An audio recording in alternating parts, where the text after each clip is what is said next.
Hi guys, welcome back to my channel. Hope you guys are having a great day. Got quite a lot of work I gotta get started on today. But before I can start taking anything apart or anything out, I'm gonna give you guys a quick update.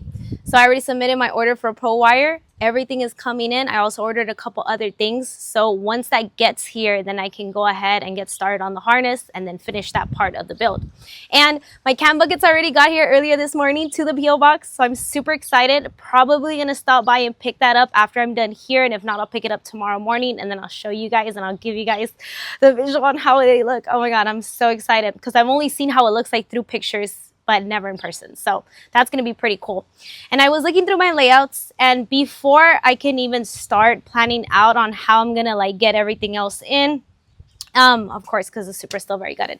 And since I decided that I'm going to keep the AC system, it's probably wise, guys, to take out the heater core, the entire AC unit, clean it out, reseal it. There's this kit that MVP Motorsports sell to reseal it, refoam it. So that's probably what I'm gonna do. I did watch other videos from other Supra owners where they reviewed the fact that a lot of this foam starts coming out through the vents over time. So if it's never been cleaned out, it's probably a wise thing to do so before getting anything in, since it's still very gutted and I don't have any of the panel pieces to the dash. I think it'll be wise to get that started with today. Let's show you the step-by-step, okay? We're gonna start with taking out that steering wheel first. Now that the steering wheel is off, we're gonna work on getting this dash out too. Now that the dash is gone, I'm gonna start bringing down this dash harness. Okay, so that one bolt kind of worked, and then there was this other bolt right there, right on top. So I am definitely gonna have to remove that dash bracket. Let's go.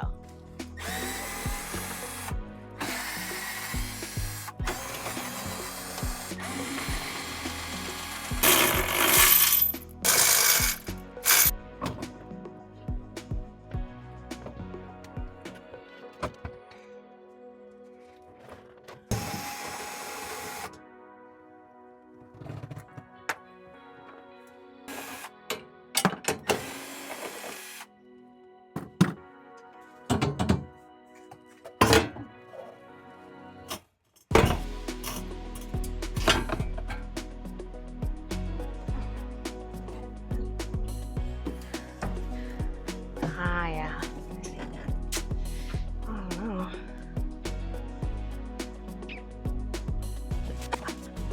Okay, yes. So I'm gonna bolt off that little AC plate right here, and then these are for the heater lines. So I'm gonna unbolt those two, and I think that should release it. Let's see.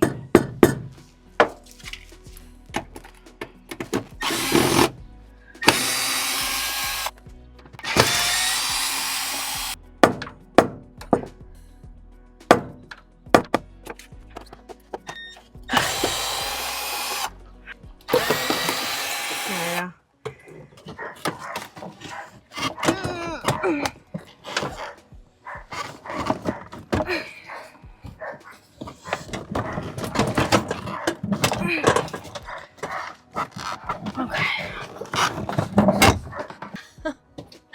I forgot to take this one bolt out. There we go.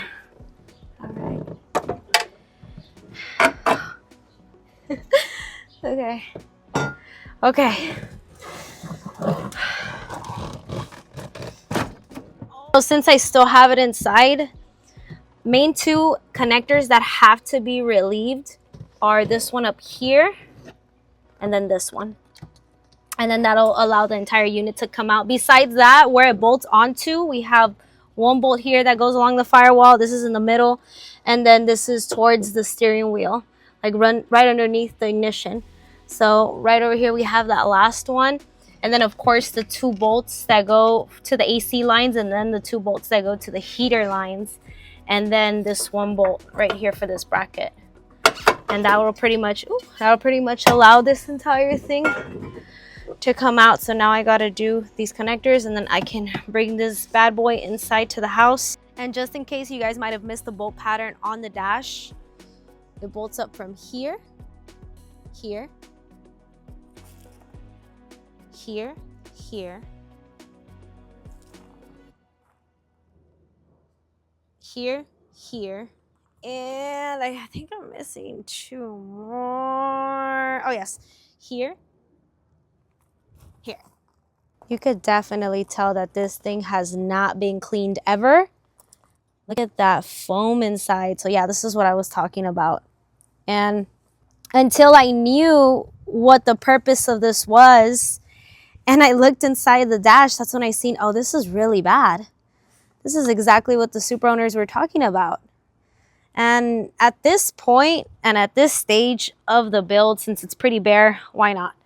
The Supra is clean. I just washed it and I detailed it not too long ago, literally like a couple days ago. And I am definitely gonna also clean all of this up just so it looks nice and it's pretty kept. And that way when I put everything back, then I mean, it's just done right, you know. It's definitely gonna be done like this one time, and I don't necessarily think that this is something that should ever really be cleaned, you know. It's like that one time thing that you gotta like take care of, that maintenance. But yeah, most definitely. Oh, little cutie. Hey, stop it. All right, so I set up my table. Just gonna give you guys a little update. I'm gonna finalize my teardown layout just to kind of make it a little bit more efficient to see how am I gonna start taking it apart, right? I don't wanna like break anything, and I also don't wanna keep like reversing the process or the steps. So gonna finish that up, gonna finish making dinner. Guess what I'm cooking? But I'm hungry and I don't wanna bring it inside and then there's gonna be dust all over the food. So finish making dinner, cook, eat, and then, yeah. Welcome back, guys. So after I ordered that kit from MVP, I realized that it's gonna take at least a couple of days before it gets here. So instead of bringing it inside, I'm just gonna leave it out because it's still really dusty. I haven't even cleaned like the surface of it yet. So I'm gonna leave it out and I'm gonna get started on that this weekend because I already did pick up the packages. And what I have in here in these packages is a couple of the things that I mentioned and then a few other things. So let's do some unboxing and then we're gonna go to the Supra because I wanna lay something out. All right, let's start with my VVTi solenoid from Kaizen Motorsports. Jose gets these from Toyota, so I'm super excited because it is finally here. Oh, yes!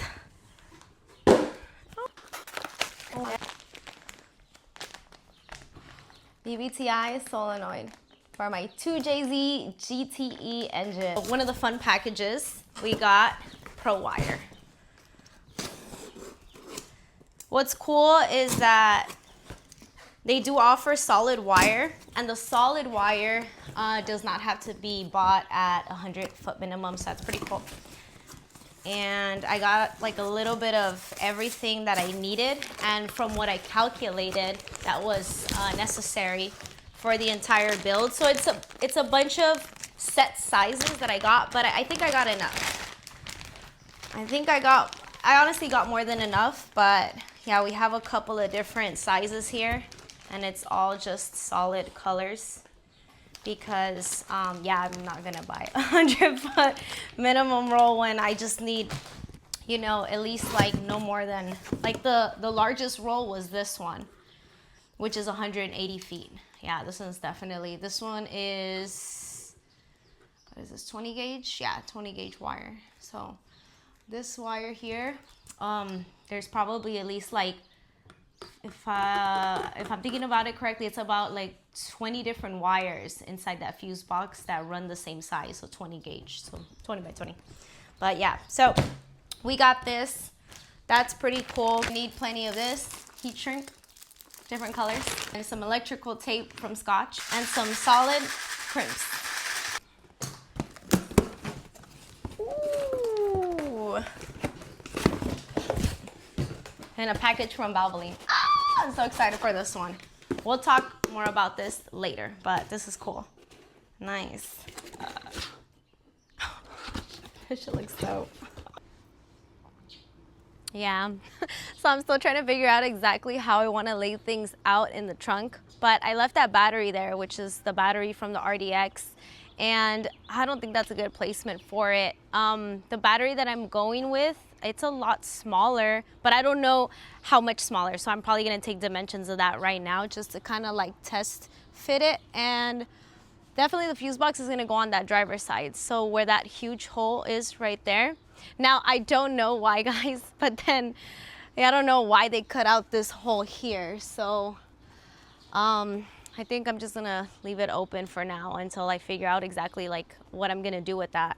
But if I don't really have a purpose for it, which I don't really think so, it would be nice to put the relays along that side, like through the middle, and then having the fuse box like running on that side. So this is what I'm picturing, guys. Fuse box, relays, battery. It would look a lot sleeker if everything was just all along one side of the trunk. Still gonna get the dimensions of the battery before I can decide, and then that way I can know exactly if I'm gonna put it here, and if not, also wouldn't be a bad idea if I have it along this side right here. So we'll see, but all the wires are going to be tucked in, so nothing's gonna be visible. Everything's gonna run from this side all the way underneath the door, like right there where that harness is at, and then it's gonna lead into the firewall. So everything's gonna go underneath the carpet and look pretty good. For the most part, the entire trunk is still gonna have most of the OEM panels, even though I know that I'm missing a couple, but getting to this part here, I'm probably gonna do something custom. So that is where I will plan that in after I get everything bolted and mounted and I know the placement. Besides that, yeah, I just wanted to give you guys this little update. I don't know, what do you guys think about it? I think it'll look pretty clean if it's all along one side.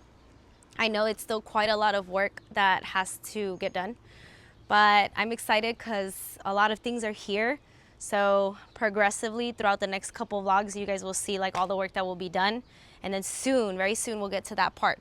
But thank you guys so much for watching. Stay tuned for more and have a blessed day. Bye.